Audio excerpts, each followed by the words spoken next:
जय श्री कृष्णा, राधे राधे। आप सभी भक्तों का आपके अपने यूट्यूब चैनल श्री कृष्ण दीवानी में हार्दिक स्वागत है। आज आप सुन रहे हैं पाप मोचनी एकादशी की व्रत कथा। हमारे धर्म ग्रंथों और पुराणों में बताया गया है कि एकादशी व्रत रखने से व्यक्ति के सभी कष्ट और दुख दूर हो जाते हैं। वहीं पर पाप मोचनी एकादशी व्रत रखने से मनुष्य द्वारा अनजाने में हुई गलतियों से साधक को छुटकारा मिल जाता है और उसे सहस्त्र गौदान यानी कि 1000 गौदान के समान पुण्य की प्राप्ति होती है।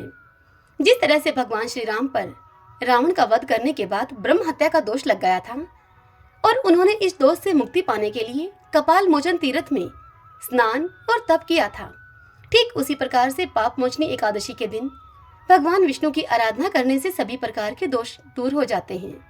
पाप मोचनी, जैसा कि इस एकादशी के नाम से ही ज्ञात होता है कि यह पापों का हरण करने वाली है। हमारे शास्त्रों में बताया गया है कि जाने और अनजाने में किए गए पापों से मुक्ति प्राप्त करने के लिए साधक को पाप मोचनी एकादशी के दिन निर्जल उपवास करना चाहिए। यदि व्यक्ति का स्वास्थ्य ठीक नहीं है तो वह फलाहारी या फिर जलीय व्रत रख सकते हैं। जलीय व्रत जल पीकर व्रत रख सकते हैं। निर्जला उपवास रखने से पहले दशमी तिथि के दिन से ही सात्विक आहार ही ग्रहण करना चाहिए और एकादशी तिथि के दिन भगवान विष्णु की उपासना विधि विधान से करनी चाहिए। शास्त्रों में यह भी बताया गया है कि पाप मोचनी एकादशी के दिन रात्रि जागरण करके भगवान विष्णु की उपासना करने से साधक को इस जन्म के साथ साथ पिछले जन्म के पापों से भी मुक्ति प्राप्त हो सकती है। साधारण मनुष्य को भी दशमी और एकादशी को चावल खाना निषेध है। इन दोनों दिनों आप चावल का सेवन न करें। हाँ, द्वादशी को चावल अवश्य बनाएं, भगवान विष्णु को भोग लगाएं, तदंतर उस प्रसाद को स्वयं भी ग्रहण करें। धार्मिक मान्यता के अनुसार पाप मोचनी एकादशी व्रत के दौरान पूजा विधि विधान से संपन्न करने के पश्चात विष्णु सहस्रनाम का पाठ और विष्णु चालीसा अवश्य करें। तदंतर एकादशी माता की आरती और पाप मोचनी एकादशी की व्रत कथा अर्थात पाप मोचनी एकादशी का महात्म्य अवश्य सुने। ऐसा करने से साधक की मनचाही मनोकामना पूर्ण होती है, साथ ही जीवन की समस्याओं से छुटकारा मिलता है। आइए भक्तजनों, अब हम पाप मोचनी एकादशी व्रत की कथा का श्रवण करते हैं। सभी बोलिए विष्णु भगवान की जय। श्री राधा कृष्णाभ्याम नमो नमः। ओम नमो भगवते वासुदेवाय। युधिष्ठिर ने पूछा भगवान श्री कृष्ण से कि हे भगवान, फागुन शुक्ल पक्ष की अमल की एकादशी का महात्म्य मैंने आपसे सुना। अब आप चैत्र कृष्ण पक्ष की एकादशी का क्या नाम है, यह बताने की कृपा कीजिए। तब भगवान श्री कृष्ण युधिष्ठिर से बोले कि हे राजेंद्र, सुनो, मैं इस विषय में एक पाप नाशक उपाख्यान तुम्हें सुनाऊंगा, जिसे चक्रवर्ती नरेश मानधाता के पूछने पर महर्षि लोमस ने उनसे कहा था। मानधाता बोले कि भगवान, मैं लोगों के हित की इच्छा से यह सुनना चाहता हूँ कि चैत्र माह के कृष्ण पक्ष में किस नाम की एकादशी होती है, उस एकादशी की क्या विधि है तथा उससे किस फल की प्राप्ति होती है। कृपा करके ये सब बताइए। तब लोमस जी ने उनसे कहा कि हे नृपश्रेष्ठ, पूर्व काल की बात है, अप्सराओं से सेवित चैत्ररथ नामक वन में, जहाँ पर गंधर्वों की कन्याएं बाजे बजाती हुई वहां पर विहार करती हैं, मंजू घोषा नामक अप्सरा मुनिवर मेधावी को मोहित करने के लिए गईं। वे महर्षि उसी वन में रहकर ब्रह्मचार्य का पालन किया करते थे। मंजू घोषा मुनि के भय से आश्रम से एक कोस दूर ही ठहर गई और सुंदर ढंग से वीणा को बजाती हुई मधुर गीत गाने लगी। मुनि श्रेष्ठ मेधावी घूमते हुए उधर जा निकले और उस सुंदर अप्सरा को इस प्रकार गान करते हुए देखकर सेना के सहित कामदेव से परास्त होकर बरबस मोह के वशीभूत वे हो गए। मुनि की ऐसी अवस्था को देखकर मंजू घोषा उनके समीप आई और वीणा को नीचे रखकर उनका आलिंगन करने लगी। मेधावी भी उसके साथ रमण करने लगे। कामवश रमण करते हुए उन्हें रात और दिन का भी भान न रहा। इस प्रकार मुनिजनों के लिए अनुचित सदाचार का लोप करके अप्सरा के साथ रमण करते हुए उन्हें बहुत दिन व्यतीत हो गए। मंजू घोषा देवलोक में जाने को तैयार हुई। जाते समय उसने मुनिश्रेष्ठ मेधावी से कहा कि हे ब्राह्मण, अब मुझे अपने देश जाने की आज्ञा दीजिए। यह सुनकर मेधावी मुनि उससे बोले कि देवी, जब तक सवेरे की संध्या न हो जाए तब तक तुम मेरे पास ही ठहरो। यह सुनकर अप्सरा ने कहा कि हे विप्रवर, अब तक न जाने कितनी संध्या चली गई, मुझ पर कृपा करके बीते हुए समय का विचार तो कीजिए आप।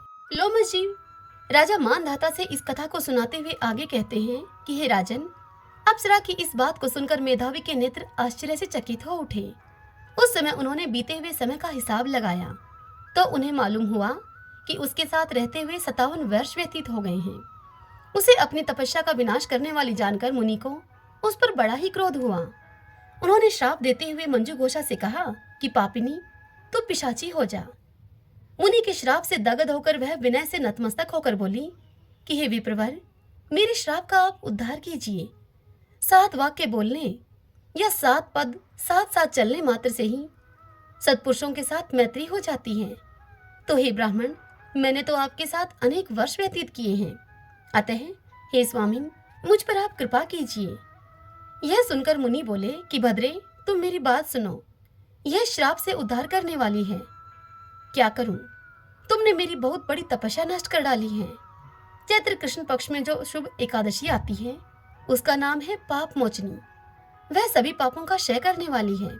सुंदरी, उसी का व्रत करने पर तुम्हारी पिशाचता दूर होगी। ऐसा कहकर मेधावी अपने पिता मुनिवर चैवन मुनि के आश्रम पर चले गए। अपने पुत्र को वहां पर आया हुआ देखकर चैवन मुनि ने उनसे पूछा कि बेटा, यह तुमने क्या किया? तुमने तो अपने पुण्य का नाश कर डाला है। तब मेधावी मुनि उनसे बोले कि पिताजी, मैंने अप्सरा के साथ रमण करने का पातक किया है।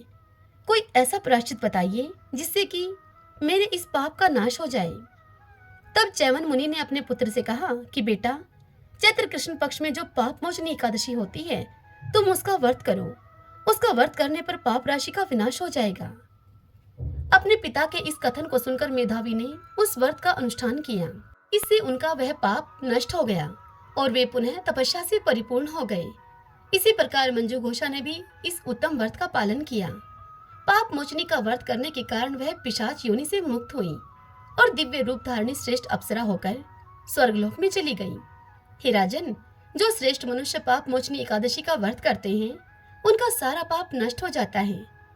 इस कथा को पढ़ने अथवा सुनने से सहस्त्र गौदान का फल मिलता है।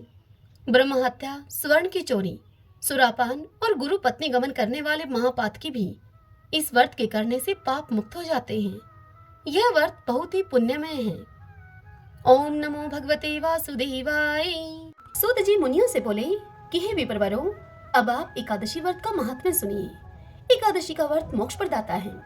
एकादशी चाहे शुक्ल पक्ष की हो या फिर कृष्ण पक्ष की, उस दिन अन्न नहीं खाना चाहिए। जो एकादशी को अन्न खाता है वह अपना जीवन नष्ट करता है।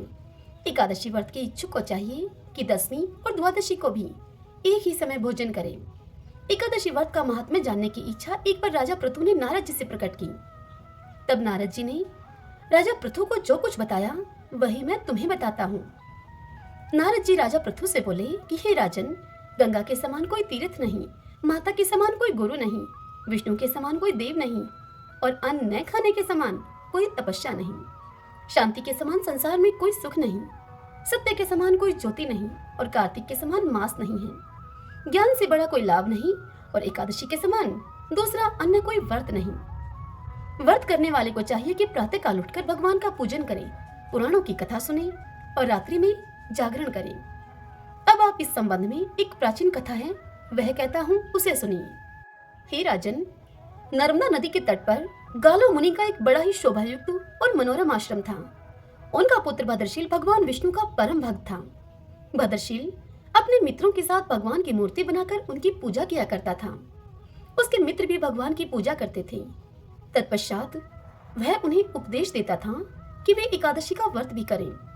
अपने पुत्र के उस चरित्र को देखकर एक बार गालो मुनि ने उससे स्नेहपूर्वक पूछा कि हे पुत्र, तुम हर समय भगवान विष्णु की पूजा अर्चना में लगे रहते हो तथा दूसरों को भी इसके लिए तुम प्रेरित करते हो। यह उपदेश तुम्हें किसने दिया? यह सुनकर भद्रशील ने सर्वप्रथम अपने पिता को नमन किया और फिर श्रद्धायुक्त होकर उससे कहा कि हे पिताश्री, मैं आपको अपने पूर्वजन्म का वृत्तांत बताता हूँ। मैं पूर्वजन्म में चंद्रवंश में धर्म कीर्ति नामक एक राजा था। मैंने दत्तात्रेय जी से शिक्षा ली थी। उस जन्म में मैंने 1000 वर्षों तक शासन किया, किंतु जीवन के उत्तरार्ध में दुर्भाग्यवश मैं बुरी संगत में पड़ गया। वेद मार्ग को छोड़कर मैं पाखंड के मार्ग पर चल पड़ा। जब मेरा आचरण बिगड़ा तो मेरी प्रजा का आचरण बिगड़ते भी देर न लगी। एक दिन की बात है, मैं शिकार खेलने के लिए वन में चला गया। उस दिन मैं भूखा प्यासा ही रहा। घूमते घूमते मैं नर्मदा नदी के तट पर आ पहुंचा। संयोगवश उस दिन एकादशी की तिथि थी। वहां अनेक वैष्णव भक्त भगवान का कीर्तन कर रहे थे। मैं भूखा प्यासा वहीं पर पड़ा रहा और रात्रि भर उनका कीर्तन सुनता रहा, क्योंकि भूख के कारण मुझे नींद तो आ न रही थी। इधर प्रातः होने पर उनका कीर्तन समाप्त हुआ और उधर मेरे प्राण निकल गए। यमदूत मुझे लेकर अब चित्रगुप्त जी के पास जा पहुंचे। चित्रगुप्त ने कहा कि मैंने बहुत सारे पाप किए हैं, किंतु एकादशी के व्रत के बाद चूंकि मेरे प्राण निकले हैं, इस कारण से मैं सभी पापों से मुक्त हो गया हूँ। यह सुनते ही स्वयं यमराज ने मुझे प्रणाम किया और फिर अपने दूतों को बताया कि एकादशी का व्रत करते हुए जिसके भी प्राण निकले हों, वह मनुष्य स्वर्ग का अधिकारी होता है। जो कोई अनजाने में भी एकादशी का व्रत करता है, उसके सभी पाप नष्ट हो जाते हैं। इसके बाद हे पिताश्री, मुझे एक सुंदर विमान में बैठाकर स्वर्ग भेज दिया गया। उसके बाद हजारों वर्षों तक इंद्रलोक और विष्णुलोक में निवास करने के बाद अब मैंने आपके यहाँ जन्म लिया है। नारद जी इतनी कथा सुनाकर राजा पृथु से कहते हैं कि हे राजन, एकादशी व्रत की महिमा तो अपार है। जो भी श्रद्धा भक्ति से इस कथा को पढ़ता है अथवा सुनता है, उसके समस्त पाप नष्ट हो जाते हैं और सब सुख भोग कर वह अंत काल में वैकुंठ का अधिकारी होता है। श्रीमन नारायण नारायण नारायण, श्रीमन नारायण नारायण नारायण। प्राचीन काल में एक लड़की का जन्म राक्षस कुल में हुआ, जिसका नाम वृंदा था। दैत्यराज कालनेमी जैसे राक्षस परिवार में पैदा होने के बाद भी वृंदा भगवान विष्णु की पूजा किया करती थी। जब वृंदा बड़ी हुई तो उसकी शादी जालंधर नामक दैत्य से हो गई। जालंधर काफी शक्तिशाली राक्षस था, जिसका जन्म भगवान शिव के तेज के कारण समुद्र से हुआ था। बलवान होने के कारण जालंधर को दैत्यों का राजा बनाया गया। वृंदा से शादी करने के बाद जालंधर की शक्ति और पराक्रम बढ़ता ही गया। उसे किसी भी तरह से हराना मुश्किल था। जालंधर के बढ़ते अहंकार और आतंक से सभी देवता परेशान थे। जालंधर की बढ़ती हुई ताकत के पीछे उसकी पत्नी वृंदा की विष्णु भक्ति और सतीत्व था। होते होते जालंधर अपनी शक्ति और अहंकार में चूर होकर स्वर्ग की देवियों पर काबू पाने की कोशिश करने लगा। अब इसी दौरान एक बार उसने माता लक्ष्मी को पाने का प्रयास किया, परंतु समुद्र से जन्म लेने के कारण माता लक्ष्मी ने उसे अपना भाई बना लिया। फिर उसकी नजर माता पार्वती पर गई और उन्हें पाने के लिए जालंधर ने मायाजाल रचा। अपने मायाजाल से जालंधर ने शिव का रूप धारण किया और माता पार्वती के करीब जाने की कोशिश करने लगा। उसी वक्त माँ पार्वती ने उसे पहचान लिया और जब तक जालंधर कुछ समझ पाता, वो अदृश्य हो गई। जालंधर के इस दुर्व्यवहार से पार्वती जी को काफी गुस्सा आया और इस पूरी घटना के बारे में उन्होंने भगवान विष्णु को बताया। इधर जालंधर भगवान शिव से पार्वती जी को पाने के लिए कैलाश पर्वत पर युद्ध कर रहा था। तभी भगवान विष्णु ने जालंधर को सबक सिखाने की ठानी। सभी को पता था कि जालंधर अपनी पत्नी के पूजा पाठ और सतीत्व की वजह से ही अजय हुआ है। ऐसे में भगवान विष्णु ने जालंधर को हराने के लिए उसकी पत्नी का पतिव्रत धर्म भंग करने के लिए मायावी चाल चली। भगवान विष्णु एक साधु का रूप धारण करके वृंदा से वन में मिलने के लिए गए। उनके साथ दो मायावी राक्षस भी थे, जिन्हें देखते ही वृंदा डर गई। तभी भगवान विष्णु ने उन दोनों राक्षसों का वृंदा के सामने ही वध कर दिया। वृंदा यह देखकर समझ गई कि ये कोई आम व्यक्ति नहीं है। उसी पल वृंदा ने साधु से अपने पति के बारे में पूछा। साधु बने हुए भगवान विष्णु ने अपनी माया शक्ति से दो बंदर प्रकट किए। दोनों बंदरों के हाथों में जालंधर का सिर और धड़ था। यह देखते ही वृंदा बेहोश हो गई। कुछ समय के बाद होश में आने पर वो साधु से अपने पति को दोबारा जिंदा करने की प्रार्थना करने लगी। वृंदा की विनती सुनकर उसकी आंखों के सामने ही साधु ने अपनी माया से जालंधर के कटे हुए शरीर के हिस्सों को जोड़ दिया और स्वयं उस शरीर में समा गए। वृंदा को जरा सा भी अंदाजा नहीं था कि उसके साथ ऐसा छल किया गया है। जालंधर का रूप धारण किए हुए विष्णु जी को वृंदा अपना पति समझकर रहने लगी। वृंदा के ऐसा करने से उसका सतीत्व भंग हो गया, जिसके बाद जालंधर कैलाश पर्वत में युद्ध हार गया। जब वृंदा को यह सच पता चला तो उसने गुस्से में विष्णु भगवान को पत्थर बनने का श्राप दे दिया। इस घटना के बाद वृंदा स्वयं सती हो गई। जिस स्थान पर वह भस्म हुई वहां तुलसी का पौधा प्रकट हुआ। विष्णु भगवान वृंदा के पति भक्ति से प्रसन्न हुए और उन्होंने कहा कि हे वृंदा, तुम्हारी पति भक्ति देखने के बाद मुझे तुम प्रिय लगने लगी हो। अब सदैव तुम मेरे साथ तुलसी के रूप में रहोगी। तुम्हारे तुलसी रूप का जो भी व्यक्ति मेरे शालिग्राम के साथ विवाह कराएगा, उसे 1000 गुना यश और पुण्य प्राप्त होगा। जिस भी मनुष्य के घर में तुलसी का वास होगा, उस घर में कभी भी असमय यमदूत नहीं आएंगे। आगे भगवान ने कहा कि तुलसी के पौधे की पूजा करने वालों को गंगा और नर्मदा में स्नान करने के बराबर पुण्य प्राप्त होगा। संसार में चाहे कोई भी मनुष्य कितना भी दुष्ट क्यों न हो, कितने भी पाप क्यों न किए हों, मृत्यु के दौरान उसके मुख में तुलसी और गंगाजल अवश्य दिया जाएगा। इससे वह अपने पापों से मुक्त होकर बैकुंठ धाम को जाएगा। इसके अलावा जो व्यक्ति तुलसी और आंवले के पेड़ की छाया में पितरों का श्राद्ध करेगा, उसके पितरों को मोक्ष मिलेगा। अभी बोलिए गौ माता की जय। महाराज दिलीप और देवराज इंद्र में गहरी मित्रता थी। देवराज इंद्र के बुलाने पर एक बार राजा दिलीप स्वर्ग गए। देव असुर संग्राम में देवराज ने महाराज दिलीप से सहायता मांगी। राजा दिलीप ने सहायता करने के लिए हामी भर दी और देवासुर युद्ध हुआ। युद्ध समाप्त होने पर स्वर्ग से लौटते समय मार्ग में कामधेनु मिली। तब राजा दिलीप ने पृथ्वी पर आने की आतुरता के कारण कामधेनु को देखा नहीं। कामधेनु को उन्होंने प्रणाम नहीं किया, न ही उनकी प्रदक्षिणा की। इस अपमान से रुष्ट होकर कामधेनु गाय ने राजा दिलीप को यह श्राप दे दिया कि मेरी संतान नंदिनी गाय यदि तुझ पर कृपा न करे तो फिर पुत्रहीन ही रहेगा। राजा को इस विषय में कुछ भी नहीं पता था, जिसके कारण राजा के कोई पुत्र नहीं हुआ और वे पुत्र न होने के कारण से स्वयं तथा महारानी और प्रजा के सभी लोग चिंतित रहने लगे और बड़े ही दुखी रहा करते थे। पुत्र प्राप्ति की इच्छा से महाराज दिलीप रानी के साथ कुलगुरु महर्षि वशिष्ठ के आश्रम पर पहुंचे। महर्षि सब कुछ समझ गए। महर्षि ने राजा से कहा कि यह गौ माता के अपमान के पाप का फल है, सो भी गौ की पुत्री नंदिनी गाय हमारे आश्रम पर विराजती हैं। महर्षि ने राजा को यह आदेश दिया कि कुछ काल के लिए आश्रम पर रुककर मेरी कामधेनु नंदिनी गाय की तुम सेवा करो। यह सुनकर महाराज दिलीप ने गुरु की आज्ञा को स्वीकार कर लिया।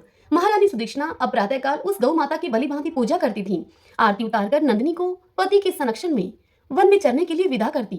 राजा दिलीप दिन भर छाया की भांति उस नंदिनी गाय का अनुगमन करते, उसके पीछे पीछे रहते, उसके ठहरने पर ठहरते, उसके चलने पर चलते, उसके बैठने पर राजा भी बैठ जाते और उसके जल पीने पर राजा भी जल पीते। जब संध्या काल का समय होता, जब सम्राट के आगे आगे सद पर सुता बाल वत्सा नंदिनी आश्रम को लौटती, तो महारानी देवी सुदक्षिणा हाथ में अक्षत का पात्र लेकर उसकी प्रदक्षिणा करके उसको प्रणाम करती और अक्षत आदि से पुत्र प्राप्ति रूप अभीष्ट सिद्धि देने वाली उस नंदिनी का विधिवत पूजन करती। अपने बछड़े को यथेच पयपान कराने के बाद दूह ली जाने वाली नंदिनी की रात्रि में दंपति पुनः परिचर्या करते। अपने हाथों से कोमल हरित शश्व कवल खिलाकर यानी कि हरी घास खिलाकर उसको तृप्त करते और नंदिनी गाय के विश्राम करने पर वह स्वयं भी विश्राम करते, शयन के लिए जाते। इस तरह उसकी परिचर्या करते करते अब 21 दिन बीत गए। तब एक दिन की बात है, राजा दिलीप वन में नंदिनी का अनुराग करते हुए महाराज दिलीप की दृष्टि क्षण भर के लिए अरण्य की प्राकृतिक सुंदरता में अटक गई कि तभी उन्हें नंदिनी का आर्तनाद सुनाई दिया। वह नंदिनी गाय एक भयानक सिंह के पंजों में फंसकर छटपटा रही थी। उन्होंने आक्रामक सिंह को मारने के लिए अपने तरकश से तीर निकालना चाहा, किंतु उनका हाथ जड़वत निश्चेष्ट होकर वहीं पर अटक गया। वे चित्रलेखे से वहां पर खड़े रह गए और भीतर ही भीतर वह छटपटाने लगे। तभी मनुष्य की वाणी में सिंह बोल उठा कि हे राजन दिलीप, तुम्हारे शस्त्र संधान का श्रम उसी तरह से व्यर्थ है जैसे कि वृक्षों को उखाड़ देने वाला प्रभंजन पर्वत से टकराकर व्यर्थ हो जाता है। राजन, मैं भगवान शिव के गण निकुंभ का मित्र कुंभोदर हूँ। मुझे भगवान शिव ने सिंहवृत्ति देकर हाथी आदि से इस वन के देवदारुओं की रक्षा का भार सौंपा है। इस समय जो भी जीव सर्वप्रथम मेरी दृष्टि के पथ पे आ जाता है वह मेरा भक्ष्य बन जाता है। इस गाय ने इस संरक्षित वन में प्रवेश करने की अनाधिकार चेष्टा की है और मेरे भोजन की वेला में यह मेरे सम्मुख आई है, अतः मैं इसे खाकर अपनी क्षुधा शांत करूंगा। तुम लज्जा और गलानी को छोड़कर वापस लौट जाओ। किंतु राजा दिलीप कैसे लौट जाएं? पर दुख कातर दिलीप भय और व्यथा से चटपटाती हुई, नेत्रों से अविरल आंसू बहाती हुई नंदिनी को देखकर और उस संध्या काल में अपनी मां की उत्कंठा से प्रतीक्षा करने वाले उसके दूध मुहे बछड़े का स्मरण करके करुणा विगलित हो गई। नंदिनी का मातृत्व उन्हें अपने जीवन में कहीं अधिक मूल्यवान जान पड़ा और उन्होंने सिंह से प्रार्थना की कि वह उनके शरीर को खाकर अपनी भूख को मिटा ले और बाल वत्सा नंदिनी को छोड़ दे। सिंह ने राजा के इस अद्भुत प्रस्ताव का उपहास करते हुए कहा कि हे राजन, तुम चक्रवर्ती सम्राट हो, गुरु को नंदिनी के बदले में करोड़ों दुधारू गवें देकर तुम प्रसन्न कर सकते हो। हे राजन, अभी तुम युवा हो, इस तुच्छ प्राणी के लिए अपने स्वस्थ सुंदर शरीर और यौवन की अवहेलना क्यों कर रहे हो? क्यों अपनी जान की बाजी इस गाय के लिए लगाने में जुटे हो? क्या तुम्हारा प्राणियों पर दया करने का ऐसा व्रत ही है? तो भी आज यदि इस गाय के बदले में मैं तुम्हें खा लूंगा तो तुम्हारे मर जाने पर केवल इसकी ही विपत्तियों से रक्षा हो सकेगी, और यदि मैंने इस गाय को खा लिया और तुम जीवित रहे तो पिता की भांति संपूर्ण प्रजा का तुम निरंतर आने वाली विपत्तियों से तुम रक्षा करते रहोगे। राजन, स्वर्ग की प्राप्ति के लिए तप त्याग करके शरीर को कष्ट देना तुम जैसे अमित ऐश्वर्यशालियों के लिए निरर्थक है। स्वर्ग, अरे यह तो इस पृथ्वी पर ही है। जिस मनुष्य को वैभव विलास के सभी साधन उपलब्ध हैं वह तो समझो स्वर्ग में ही रह रहा है। स्वर्ग का काल्पनिक आकर्षण तो मात्र विपन्नों के लिए ही है। संपन्नों के लिए नहीं है। इस तरह से सिंह ने राजा को भ्रमित करने का बहुत प्रयत्न किया। भगवान शंकर के उस अनुचर सिंह की बात को सुनकर अत्यंत दयालु महाराज दिलीप ने उसके द्वारा आक्रांत नंदिनी को देखा, जो कि अश्रुपूरित कातर नेत्रों से उनकी ओर लगातार देख रही थी और अपने प्राण रक्षा की याचना कर रही थी उनसे। राजा ने क्षत्रियत्व के महत्व को प्रतिपादित करते हुए उत्तर दिया कि नहीं सिंह, नहीं, मैं गौ माता को तुम्हारा भक्ष्य बनाकर नहीं लौट सकता हूँ। मैं अपने क्षत्रियत्व को क्यों कलंकित करूं? क्षत्रिय संसार में इसलिए प्रसिद्ध हैं कि वे विपत्ति से औरों की रक्षा करते हैं। राज्य का भोग भी उनका लक्ष्य नहीं है। उनका लक्ष्य तो यह है कि वह लोक रक्षा से कीर्ति अर्जित करें। निंदा से मलिन प्राणों और राज्य को तो वे तुच्छ वस्तुओं की भांति त्याग देते हैं। इसलिए हे सिंह, तुम मेरे इस शरीर की चिंता मत करो, इस पर दयालुता न दिखाओ। मेरे भौतिक शरीर को खाकर तुम उसकी रक्षा करो, क्योंकि यह शरीर तो नश्वर है, मरना धर्मा है। इसलिए इस पर हम जैसे विचारशील पुरुषों की ममता नहीं होती। हम तो मात्र इस शरीर के पोषक हैं। मेरा यह मांस का शरीर न भी रहेगा, परंतु गौ रक्षा से मेरा यश शरीर सुरक्षित रहेगा। संसार यही कहेगा कि गौ माता की रक्षा के लिए एक सूर्यवंशी राजा ने अपने प्राणों की आहुति दे दी। एक चक्रवर्ती सम्राट के प्राणों से भी अधिक मूल्यवान एक गाय है। राजा दिलीप की समग्र बात सुनकर सिंह ने कहा, हे राजन, अगर आप अपना शरीर मेरा आहार बनाना ही चाहते हैं तो ठीक है। सिंह के इस प्रकार स्वीकृति दे देने पर राज ऋषि दिलीप ने शास्त्रों को फेंक दिया और उसके आगे अपना शरीर मांसपिंड की तरह खाने के लिए डाल दिया और वे सिंह के आगे सिर झुकाए हुए आक्रमण की प्रतीक्षा करने लगे। तभी आकाश से विद्याधर राजा दिलीप पर पुष्पों की वर्षा करने लगे। तब नंदिनी गौ ने कहा, हे राजा दिलीप, हे पुत्र, उठो। यह मधुर दिव्य वाणी को सुनकर राजा को महान आश्चर्य हुआ और उन्होंने वात्सल्यमयी जननी की तरह अपने स्तनों से दूध बहाती हुई नंदिनी गौ को देखा, किंतु वह सिंह उनको दिखलाई नहीं दिया कहीं। आश्चर्यचकित राजा दिलीप से नंदिनी गौ ने कहा कि हे सत्पुरुष, तुम्हारी परीक्षा लेने के लिए मैंने ही सिंह की माया की सृष्टि की थी।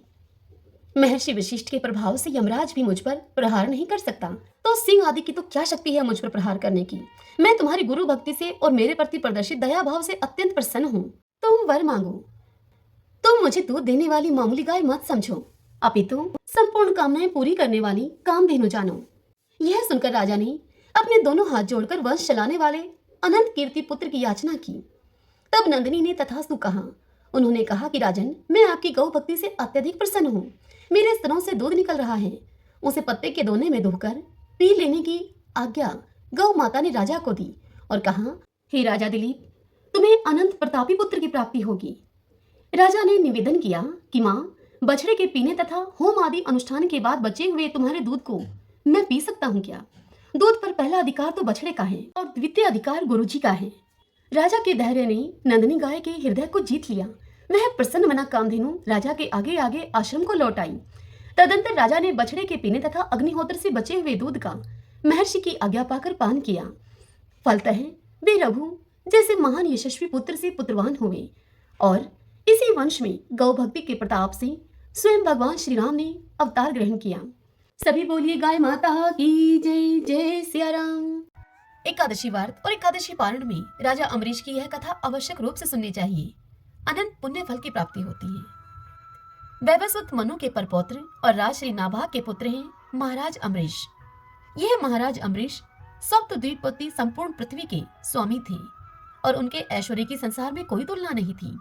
कोई दरिद्र मनुष्य भोगों के अभाव में वैराग्यवान बन जाए तो यह तो सरल है, किंतु धन दौलत के होने पर विलास भोग की पूरी सामग्री प्राप्त रहते हुए वैराग्यवान होना, विषयों से दूर रहना महापुरुषों के ही बस की बात है और यह भगवान की कृपा से ही होता है।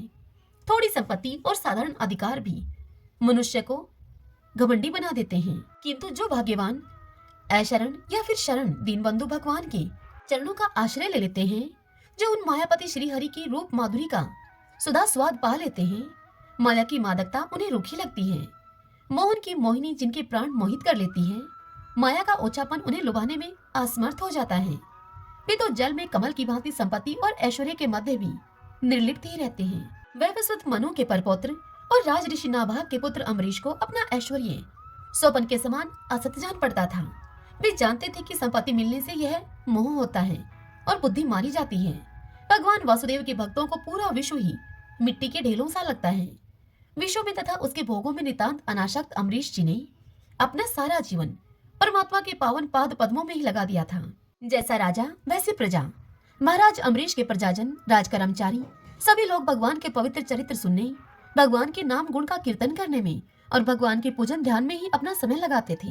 भक्त वत्सल भगवान ने देखा कि मेरे ये भक्त ये तो मेरे चिंतन में ही लगे रहते हैं, तो भक्तों के योगक्षेम की रक्षा करने वाले प्रभु ने अपने सुदर्शन चक्र को अम्बरीश तथा उनके राज्य की रक्षा में नियुक्त कर दिया। जब मनुष्य अपना सब भार उन सर्वेश्वर, उन भगवान पर छोड़कर उनका हो जाता है, तब वे दयामय उसके योगक्षेम का दायित्व अपने ऊपर लेकर उसे सर्वदा निश्चिंत कर देते हैं। सुदर्शन चक्र अम्बरीश के द्वार पर रहकर राज्य की रक्षा करने लगा। अब राजा अम्बरीश ने एक बार अपनी पत्नी के साथ श्री कृष्ण को प्रसन्न करने के लिए वर्ष की सभी एकादशियों के व्रत का नियम किया। वर्ष पूरा होने पर पारण के दिन उन्होंने धूमधाम से भगवान की पूजा की, ब्राह्मणों को गौदान किया। यह सब करके जब वे अपने व्रत का पारण करने जा रहे थे, तभी वहां पर महर्षि दुर्वासा अपने शिष्यों के सहित पधारे। राजा ने उन सबका सत्कार किया और उनसे भोजन करने की प्रार्थना की। दुर्वासा मुनि ने राजा की प्रार्थना को स्वीकार कर लिया और स्नान करने के लिए वे यमुना तट पर चले गए।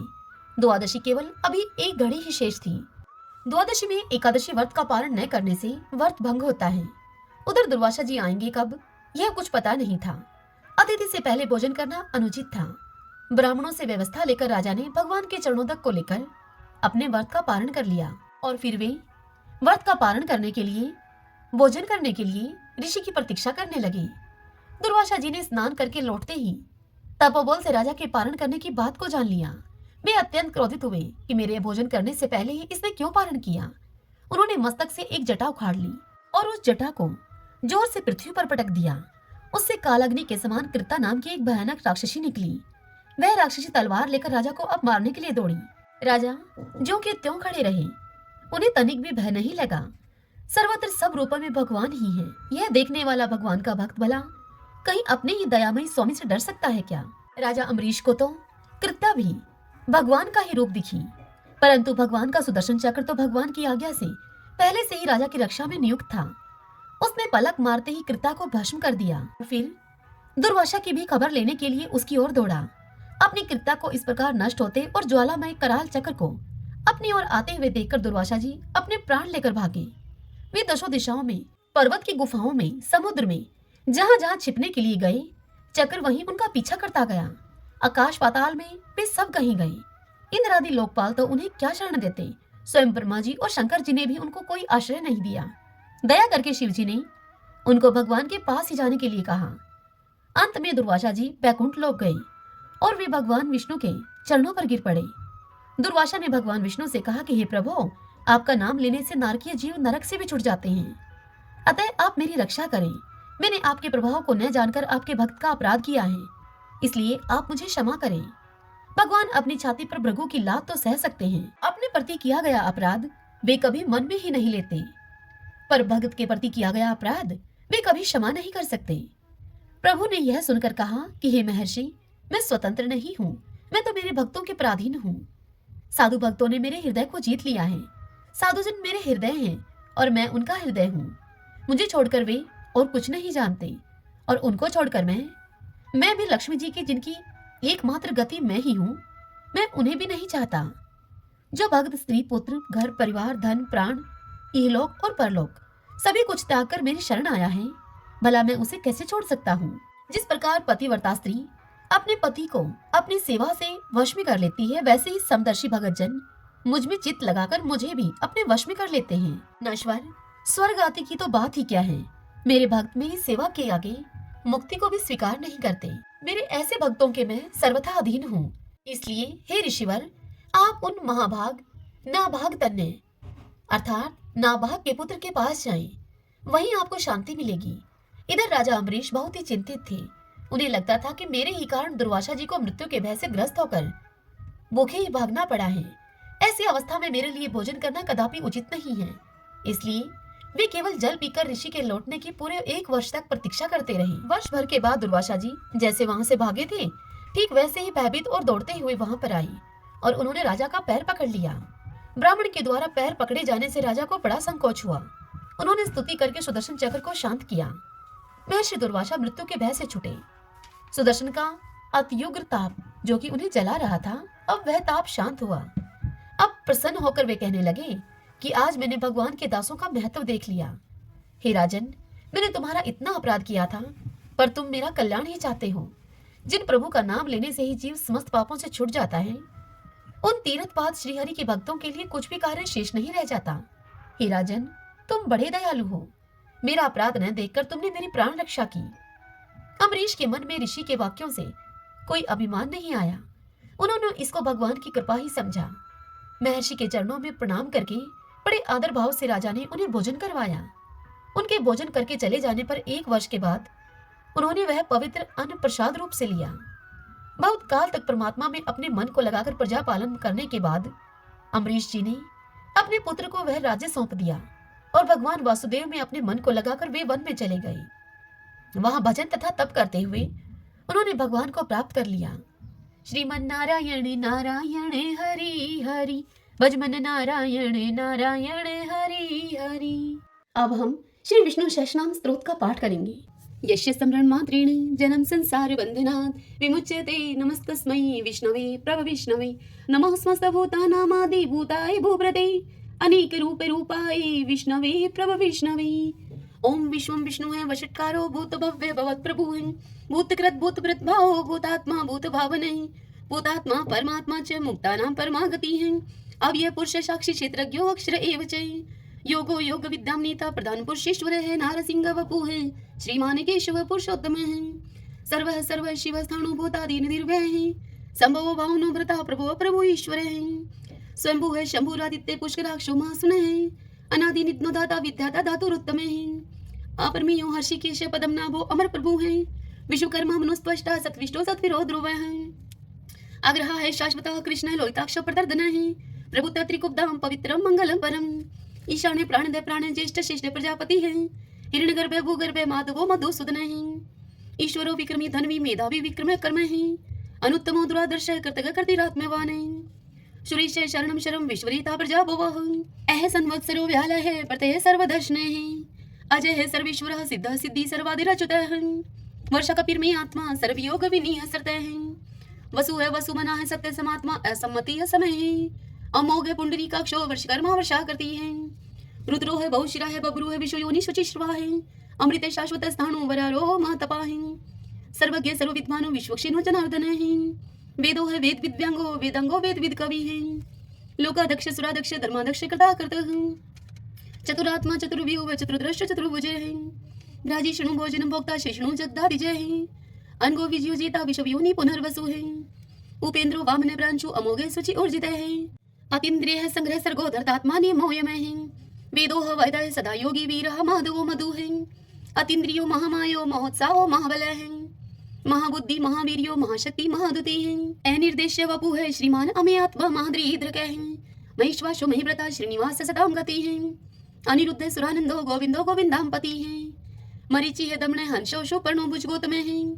हिरणाभ सूतपा पदम नाभ प्रजापति है, अमृत्यु है सर्वद्रक है सिंह संदाता संधिमान स्त्र है, अजो है दुर्मुष्ण शास्ता विश्वतात्मा सुरारिया है, गुरु है गुरुत्तमो धामो सत्य सत्य पराक्रम है, निमिष है अनिमिष है सत्रगवि वाचस्पति रुधारदी है, अग्रणी है ग्रामणी है श्रीमान न्याय नेता समीरण है, शस्त्र मूर्धा विश्वात्मा शस्त्राक्ष शस्त्रपात, आवर्तनो निर्वर्तात्मा संवर्त संपरमर्दन है, अह संवर्तको वहनीय अनिलो धरणीधर है, सुप्रसाद प्रश्नात्मा विश्वदरक विश्वभुग विभु है, सत्कृता सत्कृत है साधु जहनो नारायणो नर है, असंख्यो अपरमे आत्मा विशिष्ट शिष्टकृत सूचि है, सिद्धार्थ है सिद्धि संकल्प है सिद्धि दय सिद्धि साधन है, वर्षाई वर्षपो विष्णु वर्ष प्रभा वर्षोदर है, वर्धनो वर्धमान है विविक्त श्रुति सागर है, सुभजो दुर्धरो वाग्मी महेंद्रो वसुधो वसु है, नेक रूप व्रत रूप है सिपविष्टि प्रकाश ने है, ओजस्ते जो दूती दर प्रकाशात्मा प्रताप ने है, रिद्ध स्पष्ट अक्षरो मंत्र चंद्राशो भास्कर दुति है, अमृतम शुद्ध भानु शशबिंदु सुरेश्वर है,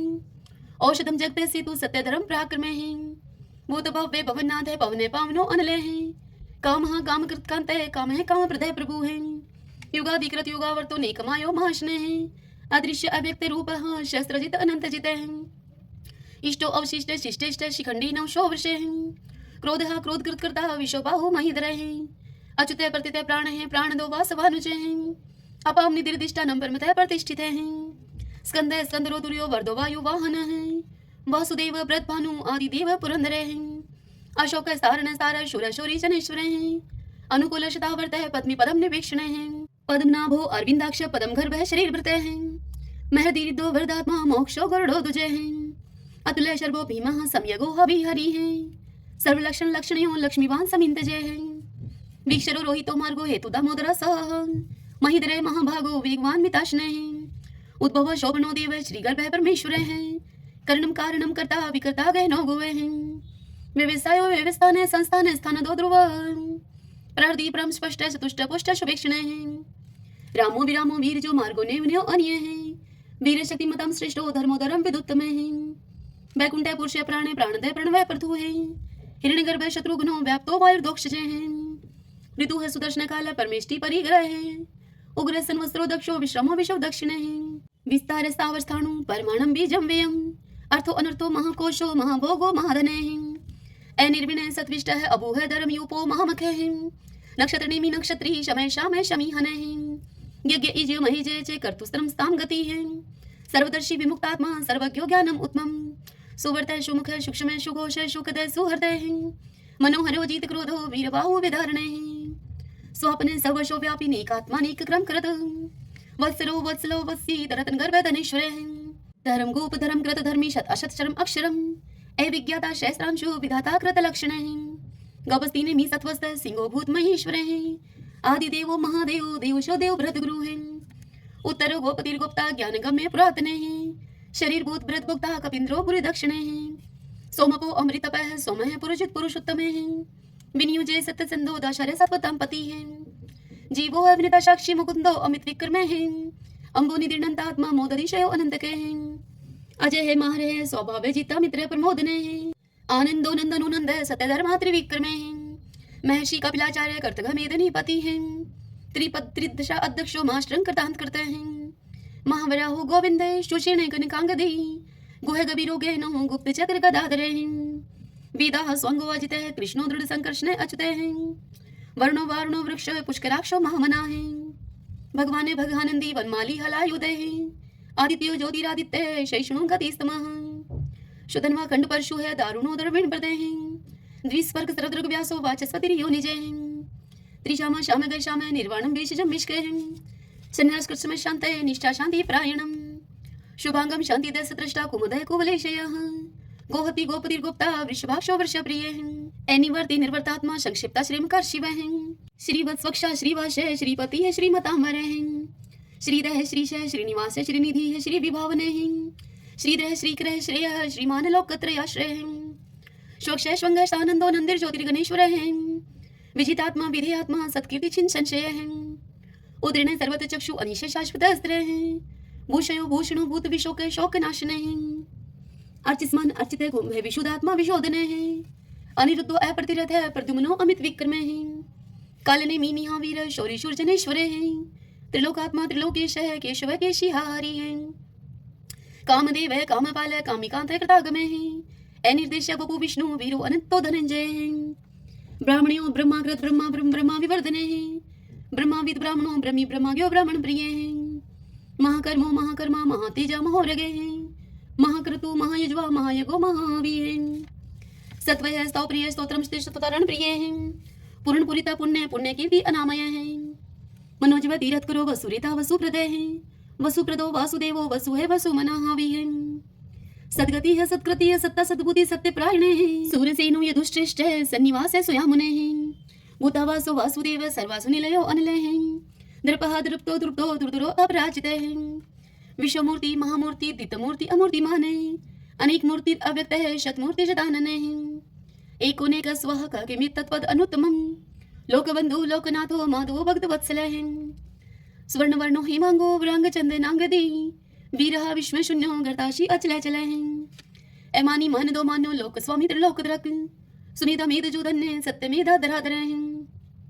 तेजो वृषो दुतिधर सर्वशस्त्र प्रतांबर प्रग्रो निग्रो व्यग्रो नेक श्रृंगो गदागर्ज चतुर्मूर्ति चतुर्बाहु चतुर्व्यूह चतुर्गति चतुर आत्मा चतुर्भाव चतुर्वेद विद एकपात समावर्तो अनिर्वर्तात्मा दुर्जो दुर्ति कर्म दुर्लभो दुर्गमो दुर्गो दुरावासो दुरारिया शुभंगो लोक सारंग सुतंतु सुतंतु वर्धन इंद्रकर्मा महाकर्मा कृतकर्मा कृतागम उद्भवो सुंदरो सुंदो रत्ननाभ सुलोचन अर्को वाशन श्रृंगी जयंत सर विजयी स्वर्णबिंदु अक्षोभय सर्वागीश्वरेश्वरेः महाहदो महागतो महाभूतो महानिधिः कुंदे कुंदरे कुंदे पर्जने पावनो अनिलेः अमृताशो अमृतोपुः सर्वज्ञ सर्वतो मुखेः शूलुभः शुवर्तः सिद्ध शत्रुज शत्रुतापनेः नेक्रोध उदंबरो अशुत चाणुरांत निशोधनेः शस्त्रार्थी सप्तजीव सप्तदा सप्तवाहनेः अमूर्ति अनगे अचिंत्य भय करद भय नाशनेः अणुः व्रतः कृश स्थूलः गुणवृत निर्गुणे महानेः ऐद्रते सवद्रते श्वासे प्रागवंशो वंशवर्धनेः